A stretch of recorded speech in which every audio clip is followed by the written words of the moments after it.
And in some other news tonight, a backlash is mounting after a local state senator proposes a bill that some are calling racist.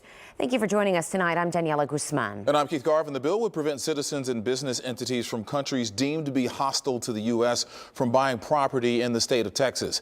KPRC2's Brandon Walker is live in the newsroom with the controversial legislation. Brandon. Yeah, and Keith, here it is, just under 2 full pages. As filed, the bill would limit the purchase of property or acquisition of title to a property. Republican State Senator Lois Kolkhorst of District 18 authored SB 147. Its restrictions are on 4 governments in particular: China, Iran, North Korea, or Russia. It would apply to a business or a business headquartered, owned, or controlled by someone with interest in those 4 countries, or if you're a citizen from one of them. In a statement, we are hearing from the senator saying that this legislation will ensure that all citizens, regardless of country of origin, can buy and own property in Texas. However, as lawmakers just get started in Austin, there are questions about this bill's integrity. I spoke with an immigration attorney tonight who says the bill as drafted is too broad, lacks specifics, and fails to take into account lawful permanent residents, for instance. He says that opens the gates for a flood of legal problems.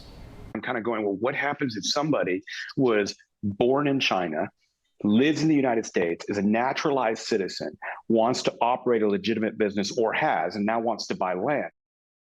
Attorney Beto Cordinas there. He says the bill as written does not protect them. State Representative Jean Wu says the bill is racist, specifically targeting Asians who already work to drive the local economy. There are thousands and thousands of people in the Houston community who are prominent business people who have a green card, and that's all they want. They decided not to become citizens for whatever reason, and whether or not they continue to do business in Texas is now in question.